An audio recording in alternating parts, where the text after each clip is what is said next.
जय Hind. Beta online academy से मैं कैप्टन सिंह। तो डियर स्टूडेंट्स, आज मैं मोस्ट इंपॉर्टेंट प्रॉब्लम्स पर चर्चा करने वाले हैं जो कि linear equation and two variable से रिलेटेड है और जो एग्जाम्स में 100% पूछी जाती है। काफ़ी बार ये प्रॉब्लम्स रिपीट होती है। तो आइए देखें, इससे सबसे पहले इस क्वेश्चन को होल्ड करने के पहले इसके कॉन्सेप्ट को समझेंगे और फिर इस कॉन्सेप्ट पर आधारित जो क्वेश्चन है उसको होल्ड करेंगे। तो ये यहाँ तक प्रॉब्लम्स एकेडमिक में ही नहीं आती है बल्कि ये कंपटीशन में भी कई बार पूछी जाती है। तो देखें, क्वेश्चन आपके स्क्रीन पर है।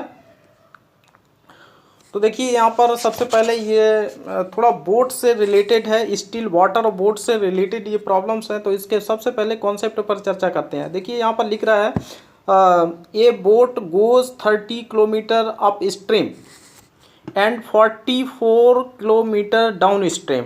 तो सबसे पहले यहाँ पर in 10 hours, in 13 hours it can goes 40 kilometre upstream and 55 kilometre downstream. Determine the speed of the stream and what are the speed of the boat in still water. तो देखिए यहाँ पर सबसे पहले आपको ये बताना चाह रहे हैं कि डाउन स्ट्रीम क्या है और अप स्ट्रीम क्या है। तो समझते हैं इसके सबसे पहले कॉन्सेप्ट को। देखिए यहाँ पर मैं आपको बताना चाह रहा हूँ, नेक्स्ट इस पे चलते हैं। तो अप स्ट्रीम और डाउन स्ट्रीम क्या है इसको थोड़ा समझते हैं। तो up stream and down stream, ये है डाउन स्ट्रीम, ठीक है। तो इसको ये देखिए, अप स्ट्रीम जैसे जो हिंदी मीडियम के हैं इसका मतलब धारा के विपरीत और धारा की दिशा में, ठीक है। डाउन स्ट्रीम देखिए, सबसे पहले यहाँ पर मैं एक एग्जांपल लेना चाह रहा हूँ। जिस तरीके से एग्जांपल दे के आपको समझाते हैं, जिस तरीके से आप नदी किसी में नहाने जाते हैं तो एक दिशा में नदी की धारा बह रही होगी। जब आप उस धारा की दिशा में आप अपने आप को तैराते हैं तो उसको बोलते हैं डाउन स्ट्रीम। और जब धारा की दिशा के अगेंस्ट, यानी जिस दिशा में पानी बह रहा है उसके अगेंस्ट, विपरीत दिशा में जब आप तैरते हैं तो उसको बोलते हैं अप स्ट्रीम, ठीक है। तो देखें, समझते हैं यहाँ पर। तो सबसे पहले यहाँ पर देखें, या ये एक रिवर है, सपोज इसमें ये पानी है और स्टिल पानी है, ठीक है। पानी इस डायरेक्शन में ये फ्लो कर रहा है। अब इसमें एक बोट है, यहाँ पर देखिए मैं इस तरीके का बोट बना रहा हूँ। तो ये बोट है। तो सबसे पहले इसमें जो स्टिल वाटर में है ये पानी रुका हुआ है। अगर हम इस पानी की जो वेलोसिटी है, जो पानी की वेलोसिटी है इस यानी स्ट्रीम, स्ट्रीम मीन्स धारा, जो पानी है उसकी जो धारा बह रही है, स्ट्रीम है, उसकी वेलोसिटी कुछ ना कुछ ज़रूर होगी। और ये बोट तभी चलेगी जब इसकी भी वेलोसिटी कुछ ना कुछ हो, ठीक है। तो यहाँ पर सबसे पहले अगर हम यहाँ पर सपोज कर लें, late the speed of boat. अब देखिए, बोट तभी उसमें नदी में चलेगी जब उसकी कुछ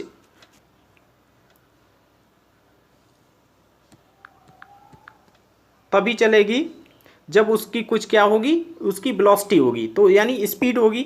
तो स्पीड अगर हम इसकी ले लें x किलोमीटर पर आवर, आप चाहे मीटर पर सेकंड में भी ले सकते हैं, यहाँ किलोमीटर पर आवर में मैंने लिया है क्योंकि क्वेश्चन में है। तो यहाँ बोट की जो स्पीड है वो x किलोमीटर पर आवर ले लिया, ठीक है। किसमें? ये स्टिल वाटर में, यानी पानी जब रुका हुआ है इन still water. Still water means पानी रुका हुआ है, स्टिल वाटर, ठीक है। स्टिल वाटर की बात कर रहा। अब जब देखिए यहाँ पर, जब इस तरीके की स्टिल वाटर में है, पानी रुका हुआ, तब इसकी वेलोसिटी क्या होगी, यानी पानी बह नहीं रहा है, तो वहाँ पर जो स्ट्रीम है यानी धारा है, पानी की वेलोसिटी क्या हो जाएगी, जीरो हो जाएगी। यानी ऐसा नहीं है कि पानी की वेलोसिटी जीरो हो, क्योंकि पानी इधर उधर हिलता रहता है, इस वजह से पानी की वेलोसिटी जीरो नहीं, लेकिन टेंस टू जीरो आप वहाँ पर सपोज कर सकते हैं। तो जब लेकिन नदी है जिसमें पानी बह रहा है, फ्लोटिंग कर रहा है, तो उसमें स्ट्रीम की भी कुछ ना कुछ वेलोसिटी होगी, यानी स्पीड होगी। तो स्पीड यहाँ पर लिख देंगे, स्पीड ऑफ स्ट्रीम, यानी जो धारा है स्ट्रीम, उसकी जो वेलोसिटी है, स्पीड है, वो क्या है, बाई किलोमीटर्स हमने यहाँ पर ले लिया, बाई किलोमीटर्स पर आवर, ठीक है।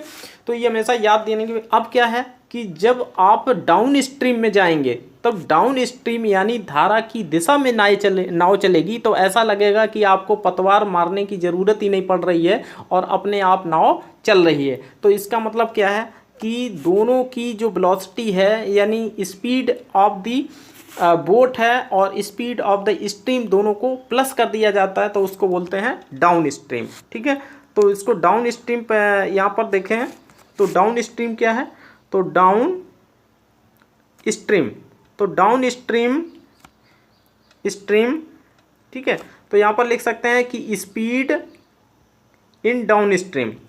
तो इन डाउन स्ट्रीम में जो स्पीड होगी वो x + y kilometre per our हो जाएगी, पर आवर। ठीक है, अब अगर स्पीड किस में देखें, ये तो कॉन्सेप्ट है स्पीड इन अप स्ट्रीम। ठीक है, अप स्ट्रीम की अगर बात करें तो इसका मतलब है कि जिस दिशा में पानी बह रहा है उसके अगेंस्ट जब नाव चलेगी तो इसका मतलब नाव तभी आगे बढ़ेगी यानी बोट तभी आगे बढ़ेगी जब उसकी वेलोसिटी जो स्ट्रीम है उसकी स्ट्रीम की वेलोसिटी से बोट की वेलोसिटी ज़्यादा होगी।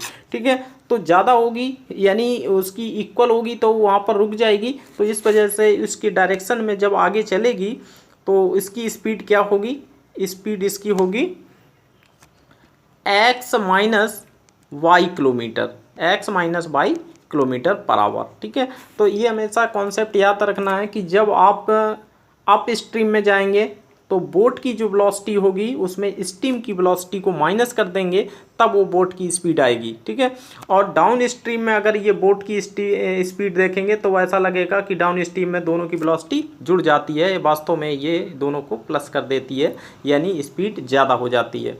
ठीक है, तो ये तो कॉन्सेप्ट रहा डाउन स्ट्रीम और अप स्ट्रीम पर। ठीक है, तो ये बोट की ही वेलोसिटी है, तो स्पीड यानी स्पीड जो है ये बोट की है, तो ये कॉन्सेप्ट है, ये भी बोट की स्पीड है, तो बोट की speed in the up stream. ठीक है, तभी आगे चलेगी। तो इसी पर इसी कॉन्सेप्ट पर आधारित देखें ये क्वेश्चन है, तो चलिए इस क्वेश्चन को होल्ड करते हैं। ठीक है, तो क्वेश्चन यहाँ पर ये तो कॉन्सेप्ट रहा है, तो यहाँ पर ये देखिए क्वेश्चन है, एक बोट है, ये boat goes the 30 kilometre upstream. ठीक है, तो यहाँ पर देखिए दो चीज़ें हैं, तो आप ये यहाँ पर आपको सपोज करना पड़ेगा, ये तो मैंने कॉन्सेप्ट आपको बता दिया है। तो इसको अब आते हैं इसका सलूशन पर, जो क्वेश्चन मैंने दिया है तो इसका सलूशन क्या होगा देखिए। तो यहाँ पर लेट करना पड़ेगा, let the speed of boat. ठीक है, speed of boat is equal to x kilometre per hour in still water. ठीक है, स्टिल वाटर में मैंने क्या लिया है, x किलोमीटर पर आवर ले लिया है। तो स्ट्रीम, अब स्पीड ऑफ स्ट्रीम। ठीक है, स्ट्रीम यानी जो धारा है उसकी जो स्पीड कितनी है, y किलोमीटर, हमने यहाँ ले लिया y किलोमीटर पर आवर। ठीक है, तो अब देखिए,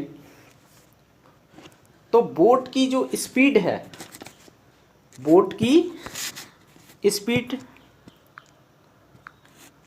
इन डाउन स्ट्रीम और अप स्ट्रीम में कैलकुलेट करेंगे। तो स्पीड यहाँ पर लिख देंगे, speed of boat in up stream. तो अप स्ट्रीम डायरेक्शन में अगर निकालेंगे तो ये हो जाएगा x - y kilometre per hour. ठीक है, तो ये बोट की स्पीड होगी किस में, यानी जो स्ट्रीम है, जो धारा है उसके अगेंस्ट जब आप जाते हैं तो उसको बोलते हैं अप स्ट्रीम। ठीक है, तो यहाँ सिमिलरली यहाँ पर लिख सकते हैं speed of boat in downstream. तो डाउन स्ट्रीम में इसकी स्पीड कितनी होगी, इज इक्वल टू होगी, डाउन स्ट्रीम में दोनों की वेलोसिटी क्या होगी, ऐड हो जाती है, किलोमीटर पर आवर। ठीक है, तो ये मैंने ले लिया। अब पढ़ते हैं क्वेश्चंस। देखिए क्वेश्चन है कि 30 किलोमीटर अप स्ट्रीम, तो टाइम 30 किलोमीटर जब जाता है 30 kilometre upstream and 44 kilometre down stream in 10 hours. किसमें 10 आवर्स, दोनों को मिला के कितना 10 आवर्स लगते हैं। तो यहाँ पर देखिए, यहाँ पर हम टाइम निकालते हैं, थोड़ा लिखेंगे नहीं क्योंकि वीडियो ज़्यादा लॉन्ग हो जाएगा, इसी वजह से मैं यहाँ पर थोड़ा सा लेंगे कि जिस तरीके से अप स्ट्रीम में टाइम टेकन, तो यहाँ पर लिख देंगे time taken T1 in upstream. ठीक है, जब upstream in upstream to cover कितना डिस्टेंस कवर कर रहा है यहाँ पे 30 किलोमीटर्स। तो 30 किलोमीटर्स जो कवर कर रहा है, तो T1 इसका टाइम में इसका देखें निकाल लेते हैं, तो ये हो जाएगा 30 अपॉन अप स्ट्रीम चल रहा है, तो इसकी जो वहाँ पर वेलोसिटी है बोट की x माइनस वाई होगा, तो x माइनस वाई। ठीक है, तो इतना टाइम के इतने आवर्स लगेंगे, यहाँ पर ये आवर्स में दिया है तो आवर्स में आएगा। और सिमिलरली टाइम यहाँ पर ले लेंगे time taken T2 in downstream. तो डाउन स्ट्रीम टू कवर यहाँ पर 30 किलोमीटर्स हैं, तो यहाँ पर टू कवर 44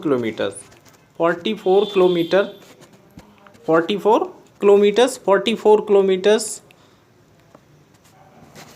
डाउन स्ट्रीम है। तो इसमें टाइम कितना लग रहा है, तो टाइम यहाँ से T2 लग रहा है, तो T2 मैंने यहाँ पर सपोज किया, T2 इज इक्वल टू हो जाएगा 44 अपॉन x प्लस वाई। ठीक है, इतने आवर्स यहाँ पर लगेंगे। अब ATQ लगा देंगे अकॉर्डिंग टू द क्वेश्चन, तो यहाँ पर हो जाएगा कि T1 दोनों को मिला के कितना समय लगता है, T1 plus T2 is equal to आ जाएगा 10 आवर्स। तो यहाँ पर वैल्यू रख देंगे T1 की 30 upon x minus Y plus 44 upon x plus Y is equal to 10 hours. ठीक है, तो इक्वेशन नंबर इसको आप सपोज कर लीजिएगा A। Okay, now supposing this is equation is A। अब देखिए ये इक्वेशन इज यहाँ पर x माइनस वाई है और यहाँ x प्लस वाई है, तो लीनियर नहीं है, तो इसको रिड्यूसिबल से इसको सॉल्व करेंगे। First of all we get the second equation also.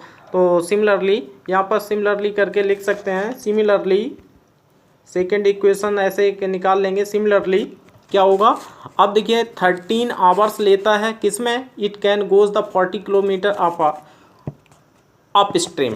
ठीक है, सिमिलरली यानी ये हो जाएगा T1 इज इक्वल टू आ जाएगा, फिर से वो गया था कितना 40 किलोमीटर्स, तो दिस भी 40 upon upstream x minus Y, और यहाँ पर T2 is equal to downstream फिर से गया 55 किलोमीटर्स।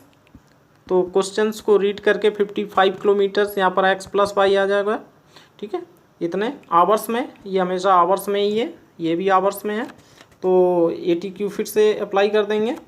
तो T1 प्लस T2 सिमिलरली करके वो आप चाहते तो वहाँ पर डायरेक्ट अप्लाई कर सकते हैं, तो 13 आवर्स ले रहा है, तो you can also write this will be the 40 upon x minus Y, this will be the 55 upon x plus Y is equal to 13। तो दिस इक्वेशन इज B। ठीक है, तो अब इक्वेशन यहाँ पर देखें A और इक्वेशन B लीनियर्स नहीं है, तो इसको लीनियर बनाएंगे कैसे, बाय द रिड्यूसिबल मेथड। ठीक है, ये रिड्यूसिबल से इसको बनाएंगे। तो यहाँ पर देखिए x equation A x minus Y है, 1 अपॉन x माइनस वाई है, यहाँ x 1 upon x plus Y है, तो इसको सपोज कर लेंगे। तो now supposing this one, late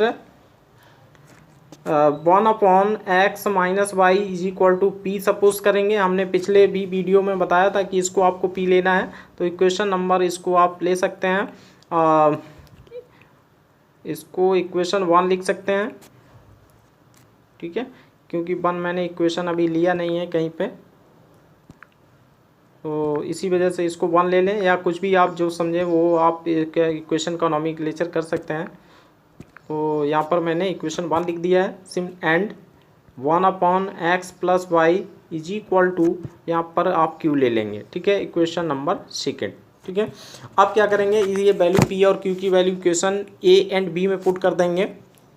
तो what will be get, put replaced, यहाँ पर डायरेक्टली रिप्लेस्ड वैल्यूज़। ठीक है, तो वैल्यूज़ को हम क्या कर रहे हैं, रिप्लेस्ड कर रहे हैं, रिप्लेस्ड वैल्यूज़ वी गेट, यहाँ पर हम लिख दिया रिप्लेस्ड कर दिया, वी हैव, क्या हो जाएगा, तो यहाँ से जो इक्वेशन आ जाएगी वो 30 P plus 44Q is equal to 10। Okay, तो यहाँ से ये इक्वेशन देखे हैं, आप चाहें तो 2 से डिवाइड दे सकते हैं यहाँ से। तो इक्वेशन आप इसको ले लीजिएगा कोई दूसरा इक्वेशन, ये C equation now supposing, and now the second equation B reduce हो जाएगी। इक्वेशन जो सेकंड वाली बी है, तो यहाँ पर 40 प्लस 55, तो 40 P plus 55Q is equal to 13 hours. ठीक है, तो ये इक्वेशन यहाँ पर डी हो जाएगी। तो अब इन दोनों इक्वेशंस में ये देखें, P इक्वेशन C और D ये लीनियर फॉर्म में है, क्योंकि यहाँ पर वेरिएबल P और Q है, इस वजह से फर्स्ट ऑर्डर में है, इस वजह से ये क्या है, लीनियर है। अब इस मेथड इन C और इक्वेशन D को, यानी इक्वेशन सी और डी को सॉल्व करने के लिए आप कोई सी मेथड अप्लाई कर सकते हैं, चाहे सब्स्टिट्यूशन, क्रॉस मल्टीप्लिकेशन। यहाँ पर देखिए, मैं यहाँ पर एलिमिनेशन मेथड यूटिलाइज करूँगा। ठीक है, तो इसको सॉल्व करते हैं।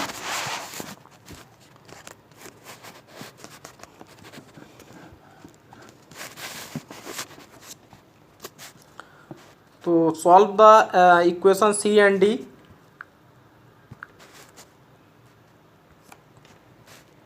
Solve equation C and D by elimination. तो यहाँ पर मैं एलिमिनेशन मेथड अप्लाई कर रहा हूँ, आप चाहें तो कोई दूसरा मेथड अप्लाई कर सकते हैं। तो यहाँ पर देख रहे हैं इक्वेशन C है, C में आप 2 से डिवाइड कर सकते हैं। ठीक है, तो इक्वेशन और भी सिंपल हो जाएगी। तो यहाँ पर हम क्या कर रहे हैं, देखिए, मल्टीप्लाई करेंगे, P का कोफिशिएंट इक्वल बनाएंगे। देखिए, इस वाले इक्वेशंस में हम इक्वेशन फर्स्ट में 40 का मल्टीप्लाई करेंगे और इसमें 30 का मल्टीप्लाई करेंगे। ठीक है, क्योंकि हमें P का कोफिशिएंट इक्वल बनाना है। तो ये हो जाएगा 1200 P, और फिर इसके बाद हो जाएगा, इसका मल्टीप्लाई 40 का करेंगे 44 में, तो 0, तो प्लस 0 और 4 4 जा 16, 1 और 4 4 जा 16 है 17, तो यहाँ पर 17 हो जाएगा। Q इज इक्वल टू, और इसका मल्टीप्लाई करेंगे तो दिस विल बी द 400, तो this will 400। Okay, and similarly 30 multiply करेंगे इक्वेशन नंबर डी में, तो 1200 P, तो 1200 P प्लस, और इसमें मल्टीप्लाई करेंगे 0 3 5 जा 15, यानी 0 5 और 3 5 जा 15 एक 16, तो यहाँ पर हो जाएगा 16 Q इज इक्वल टू, और मल्टीप्लाई करेंगे 3 3 जा 9 3, यानी 39 0, तो 39 0 ये हो गया। Now after this you subtract this values, तो this is P term will be cancel out, because of that they have the same coefficient having the different sign. So what will get here, this you subtract this one, this is 0 1, you will get 1 and 1 also, this is the Q, and this will be the 0. Okay, so yeah, you will get the only 10, you will get 10 here, so this is, let's cancel out, so Q is equal to, so implies this the Q is equal to 1/11। Okay, तो यहाँ पर 1/11 Q की value आ गई है। अब यहाँ पर Q की वैल्यू इक्वेशन नंबर आप किसी में पुट कर दीजिए। देखिए, यहाँ पर इक्वेशन नंबर हम C में पुट करेंगे। ठीक है, आप चाहें तो D में पुट कर दीजिए। तो putting we are putting the value of Q in C, ठीक है। C equation we get, most important ये प्रॉब्लम है तो इसमें वैल्यू पुट कर रहे हैं, तो ये हो जाएगा 30P, तो 30P प्लस और ये 44 और Q की वैल्यू यहाँ पर रख देंगे 1/11 is equal to this will be the 10, तो ये 10 हो जाएगा, तो यहाँ पर रख दिया 10, तो ये कैंसिल आउट हो जाएगा, तो implies this 30P is equal to 11 4 जा, तो ये हो जाएगा 10 minus 4, you will get the 6 here 30P, so this will cancel out 5 times, तो implies this it means that P is equal to 1/5, ठीक है। तो P की वैल्यू 1/5 आई। अब क्या करेंगे, P और Q की वैल्यू इक्वेशन नंबर 1 और 2 में रख देंगे यहाँ पर, ठीक है। ये इक्वेशन 1 यहाँ पर देखिए P की वैल्यू रिप्लेस कर देंगे 1/5, Q की वैल्यू 1/11, ठीक है। अब इसमें वैल्यू पुट करते हैं, putting now putting P is equal to 1/5 and Q is equal to 1/11 in 1 and 2, ठीक है। 1 and 2 बी गेट, इसके बाद हमको क्या मिलेगा यहाँ पर रखते हैं, तो 1/x minus Y is equal to मैंने लिया था P की वैल्यू 1/5, ठीक है। तो यहाँ पर देखें एक बार इक्वेशन और आप देख लीजिए यहाँ पे, तो x 1/x minus Y is equal to P है, ठीक है, इक्वेशन 1, और 1/x plus Y is equal to equation Q है, इक्वेशन सेकेंड। तो यहाँ पर पहले वैल्यू मैंने रख दिया है। अब इसको थोड़ा सॉल्व कर लेते हैं, देखिए क्रॉस मल्टीप्लाई यहाँ करेंगे और ये यहाँ पर इक्वल साइन है, इस वजह से क्रॉस मल्टीप्लाई करके लीनियर इक्वेशन बनेगी, तो इसको बनाते हैं। तो this will be the x minus Y is equal to, ये हो जाएगा 5, और this is the equation is equal to, आप ई ले लीजिए, कुछ भी आप सपोज कर लीजिए जो डिफरेंट होनी चाहिए, जो इक्वेशन आपने पहले लिया है वो नहीं आपको राइट करना है। तो सिमिलरली उसमें रख देंगे, सिमिलरली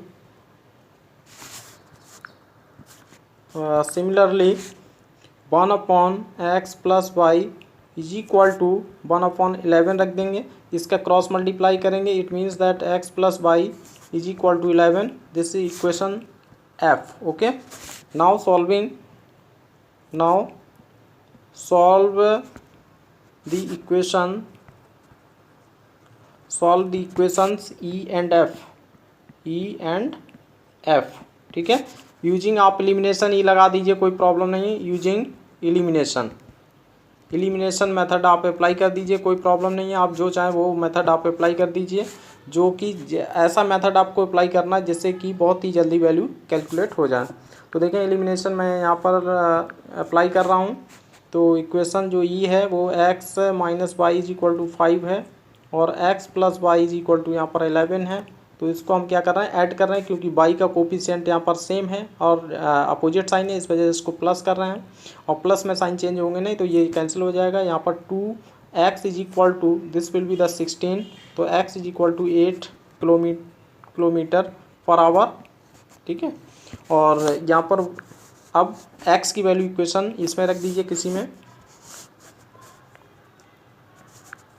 तो इसके बाद है आफ्टर दिस पुट करेंगे x is equal to 8 in e, जो e इक्वेशन है e में रख देंगे, e इक्वेशन, ठीक है। इन e इक्वेशन रखते हैं वी हैव, यहाँ पर रख देंगे e इक्वेशन क्या है, यहाँ पर देख लेते हैं, x माइनस वाई है, ठीक है, x माइनस वाई, तो x minus Y is equal to यहाँ पर 5 है, तो इसमें आप x की जगह 8 रख देंगे, minus Y is equal to 5, so implies this you will get the y is equal to 3 kilometre per hour, ठीक है। तो इसका मतलब है कि जो बोट की जो स्ट्रीम हमने ली थी स्टिल वाटर में वो 8 किलोमीटर पर आवर थी, और जो स्ट्रीम है वो क्या है, यानी धारा की, उसको लिया था हमने 22 किलोमीटर्स, ठीक है। तो ये यहाँ पर रिक्वायर्ड आंसर आप लिख देंगे, जो आपने पहले सपोज किया था उसी को आपको लिख देना है। रिक्वायर्ड यानी speed of stream, speed of boat, ठीक है। पहले बोट का लिख देते हैं, बोट इन स्टिल वाटर, जो suppose still water is equal to 8 kilometre per hour है, जो कि x की वैल्यू है, यानी x इज इक्वल टू 8 है, ठीक है। तो ये यहाँ पर ये इसका है, ये 8 किलोमीटर सेम है।